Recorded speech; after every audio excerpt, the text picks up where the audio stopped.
Hi, Frederick Jordan. I'm back again. We're discussing what is consciousness and what is the point of singular reasoning and why does it impact humanity.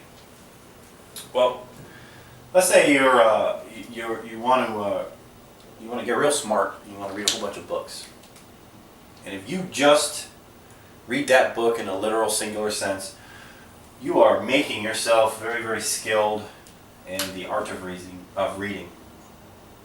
This portion of your brain grows so advanced, you're probably one day going to be able to just skip through certain words that you know are noise in a sentence and just pull out nouns and verbs and subjects and just move through them, and you're going to think that you're the next Einstein because you can read. Mathematics falls into the same scheme. Mathematics is nothing more than a language of logical values. It is missing the abstract, though. So where it has more value than the written word in certain senses, it is also of lacking of value. And if you sit here and do math formulas and you can come up with all these fancy equations, you are making yourself very, very powerful in the art of humanism. Applying human skills to a non-human environment so we can understand it. The human mind does not dictate reality, though. Reality occurs before the human mind existed and will exist after the human mind is here. Our ability to speak, our ability to run, our ability to walk, our ability to impress ourselves through all these fancy exercises we do cares nothing for reality. It cares nothing for truth. Truth does not exist in the functionality of human skill. This is where I agree with our theology books. The eye of God, the eye of a singularity, is where truth lives.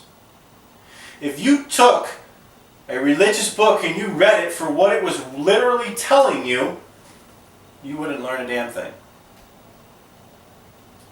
If you picked up a math formula and you looked at it and you memorized the steps of functionality like you were memorizing the steps to a dance routine, you would not learn a damn thing. The book and the formula were the intention of the writer to explain a story and to educate someone else of an idea that they had. The application of reasoning needs to be applied to the written word or the mathematic formula for the truth of that formula to be understood. You have to take what is literal, apply the action of reasoning to a position of singular truth to understand the object. Otherwise, you are dancing in polar perceptions, going from 5 to -5, 3 to -3, your whole existence, and each time you bounce back and forth, you think that you understand the world until your perceptions, your emotions, your life, your age, impacts happen to you sometimes in tragedy, and they change how you see the world. Eventually your ego gets tired of this dance and says, I want to put something into the universe that is mine, and you become humbler. But still never understand the action of reasoning had nothing to do with the written word, with mathematics, with your ability to catch a ball, to hit a ball, to run.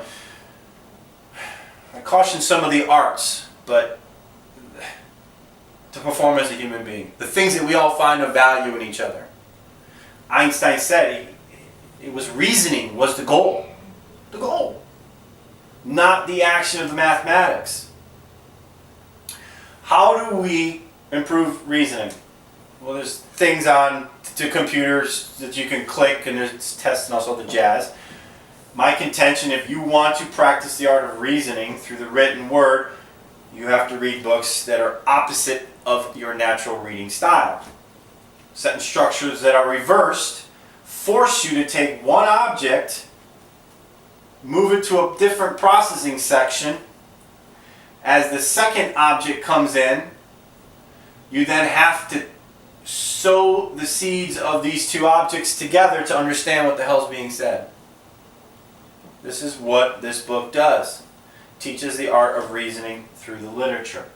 It also tells a story of what singularity is.